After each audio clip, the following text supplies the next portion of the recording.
Imagine someone who has been through too much finally sitting down on a bed, a bus seat, or the floor of a bathroom. It does not matter where they are, because what truly matters is the heavy feeling of something inside them quietly collapsing. This is not the kind of tiredness you can simply sleep away. It is the feeling of a structural bridge holding up more weight than it was ever designed to carry. If you have lived through something like this, you know that the break does not happen loudly with a crash. Instead, it folds softly and silently, as if your heart is whispering that it simply cannot hold everything at the same time anymore. People who have gone through too much understand this moment in a way that others never will. The strangest part of this journey is that you rarely realize you have become this person until life forces you to notice the change. Maybe someone asks why you are so calm about things that should bother you, and you find it impossible to explain that it is not peace. It is actually a quiet numbness that grows when your mind has been stretched far beyond what it was designed to process. It is the stillness that occurs when your emotions have run too many marathons without a single moment of rest. Most people believe that resilience is a sign of natural strength, but for those who have been through too much, it feels more like a survival instinct. You became resilient because you had no other choice, and now you carry a psychology that others can sense even if they cannot describe it. There is a gravity to your presence, a visible depth behind your eyes, and a heaviness in the way you pause before answering a simple question. You have learned to fold your emotions into shapes that fit into the small, hidden corners of your mind. You have learned to keep walking even when your inner world feels like a raging storm. Paradoxically, people like you often appear the most wise, the most calm, and the most thoughtful to the outside world. You seem like the one who has it all together, but the truth is that your maturity was not earned, it was forced. This depth was not developed through choice, it was extracted from you by the weight of your requirements. Some people grow because they are nurtured in a safe environment, while others grow because life refused to give them a normal childhood. When you carry more emotional weight than the body was meant to hold, your mind begins to form itself in a very specific way.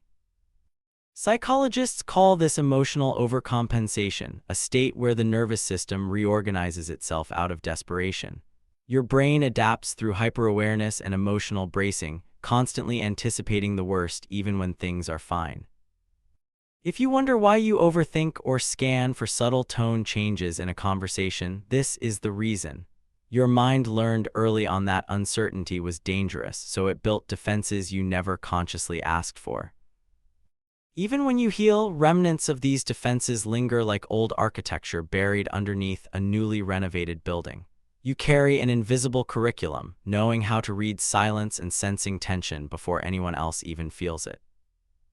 You know how to step around conflict the same way someone carefully steps around broken glass. You have mastered the art of calming others while your own heart is trembling with anxiety. You know how to make yourself small in moments when attention feels unsafe, and you recover from disappointment quickly because you had to. These are not just personality traits, they are survival traits and psychological autopilot scripts wired into your nervous system. Research shows that prolonged stress causes the brain to recalibrate, becoming more sensitive to threats and subtle cues. Others might call it intuition, but for you, it is pattern recognition learned through absolute necessity. There is a unique tenderness in people who have been through too much, a gentleness that comes from knowing pain by experience. This tenderness is often misinterpreted as weakness, but softness does not come from having an easy life. It comes from a difficult life that taught you empathy through immersion, showing you that everyone carries a hidden burden. This empathy creates a strange contrast where you instinctively comfort others while having never truly been comforted yourself. You understand others because you have had to decode yourself in ways most people never bother to do. You know how to give warmth because you have lived through your own cold chapters, holding space for others when no one held it for you. But behind all that empathy, there is a quiet, internal exhaustion from being strong for far too long. This is the exhaustion that does not make you rest, but instead makes you want to retreat into total isolation. It is an exhaustion that is not healed by sleep, but can only be eased by genuine understanding. You have become the person who can carry everything for everyone else, yet you still struggle to ask for help for yourself. You give clarity to others while living with your own unanswered questions, not because of a lack of trust, but because of a lack of predictability. Your mind learned early that relying on others was unpredictable, and unpredictability feels like the start of instability. People wonder why you become emotionally independent to the point of isolation, but for you, independence is a shield. It is the safest option in a world that has felt unsafe too many times before. You learn to self-soothe and self-analyze not because you wanted to, but because you absolutely had to survive. This creates a duality where the world sees someone composed and grounded, while the inner world is tired and overwhelmed. You have become familiar with emotional contradictions, being both open and guarded or present and distant all at once. You do not avoid vulnerability because you dislike it, you avoid it because it has historically come with painful consequences. You reveal yourself in layers not to manipulate others but as a necessary act of self-preservation. The truth that nobody tells you is that none of this makes you broken. Your caution and your depth make perfect sense. Psychological adaptation is not a flaw, it is a brilliant response to the circumstances you were forced to endure. Your mind is a storyteller, and after too many difficult chapters, your narrative has simply become more complex and nuanced. There is something profoundly beautiful about your psychology, as you are often the one who loves most deeply and quietly. You appreciate small kindnesses more than grand gestures because you know exactly what chaos feels like. You value emotional sincerity because you have seen the high cost of pretending for the sake of others. The most remarkable trait you carry is that you continue to move forward no matter how heavy your heart feels. You stand back up not because you are unbreakable, but because you have already been broken and found a way to exist anyway. There is a wisdom that only comes from surviving yourself and navigating emotions without a map or a guide. You carry all of this inside you like unspoken chapters of a book you never actually meant to write. Underneath the survival instincts and the maturity, there is still a part of you that wishes life had been gentler. You wish for a version of life where you did not have to grow up so quickly or brace your nervous system for impact. Yet, even without that easier path, you continue to show up and carry a wisdom that feels far older than your actual age. You turn your experiences into understanding and your struggle into a quiet, persistent power. People who have gone through too much do not just survive life, they interpret it and examine it for meaning. You have become a source of light for others, the person they go to when they need honesty, calmness, or clarity. You listen without judgment because you know what it feels like to carry something you cannot explain in words. You understand the need for someone to just know what you are feeling without asking you to relive the entire story. This unique psychology is a gift to the world, born from a realization that you see life differently than everyone else. You notice that things making others panic barely shake you, while your mind is always 2 steps ahead preparing for outcomes. This difference is the residue of everything you have carried, creating a relationship with reality that is both intimate and distant. You feel everything too deeply, yet you have learned to detach when the depth becomes overwhelming. This emotional duality is a survival structure your psyche constructed to balance intensity with protection. It shapes how you move through the world, making you someone who might hesitate before fully trusting happiness. You quietly ask if something is real because your brain remembers that good moments were often followed by difficult ones. Your nervous system does not forget easily, so it still braces for a fall even when the ground beneath you is solid. In relationships, you might fear losing people before they are even yours, imagining the endings before the beginnings settle. You stay silent about your needs to avoid being a burden, listening more than you speak and giving more than you receive. When someone asks what you need, you genuinely might not know how to answer because you never learned to prioritize yourself. Your version of love is steady, intense, and quietly loyal, even if it remains cautious for a long time. You notice the small details and feel the emotional tone behind words, showing up in ways that others often overlook. But this sincerity means you are easily wounded by carelessness or inconsistency, which feels like the start of abandonment. When you react strongly to something small, you are often reacting to the echo of past moments where you felt unseen. Your body responds to patterns even when the present moment is harmless, but you mask this anxiety to maintain harmony.